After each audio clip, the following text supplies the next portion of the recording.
Hi, I'm Carrie Blazer, the Divine Feminine, reincarnation of Mary Magdalene. Thank you for clicking on my clip.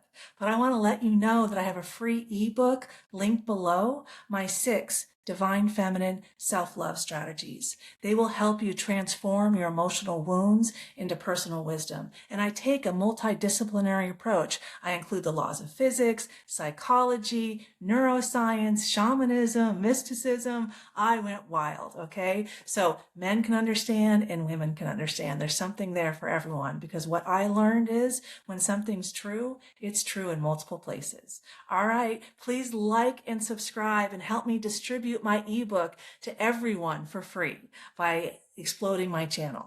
Take care. Enjoy the clip. Bye. Before the heart beats for the first time, something far greater begins to move. Long before your heart ever beat, thousands of cardiac cells made a silent decision. There was no pulse, no rhythm, no sound. Does this look mechanical? No. In the earliest stages of development, individual heart cells begin firing electrical signals on their own.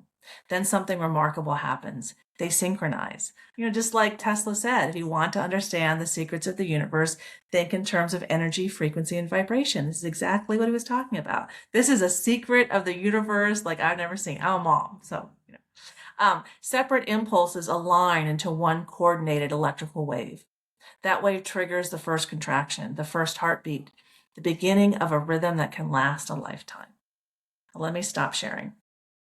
And now I'm going to share, let me do it this way. My presentation, and I'll share a couple slides. We're going to start with Carl Jung and projection.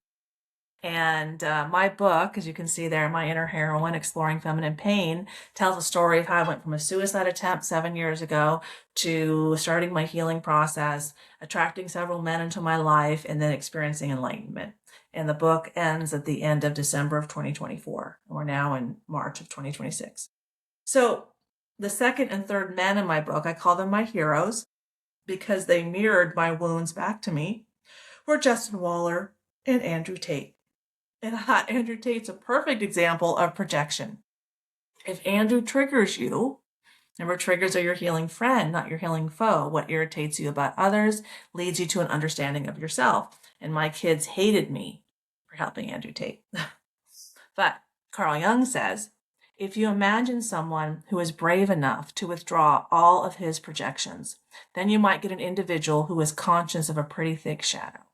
Such a man has saddled himself with new problems and conflicts. He has become a serious problem to himself, as he is now unable to say that they do this or that they are wrong and they must be fought against. Such a man knows that whatever is wrong with the world is in himself. And if he only learns to deal with his own shadow, he has done something real for the world. He has succeeded in shouldering at least an infinitesimal part of the gigantic unsolved social problems of our day. Morphic resonance is always happening. So if a lot of people are experiencing a lot of fear, guilt, and shame globally, that will naturally transmit to other people. But there's also tons of studies showing that when they get like 1 million people meditating in Southeast Asia, that whole area, there's less crime, less illness, everyone does better. It just is what it is. But let's learn how this works. Let me pull up the laws of physics experiment and explain this to you a little bit deeper so you can use this wisdom to transform your emotional wounds into personal wisdom.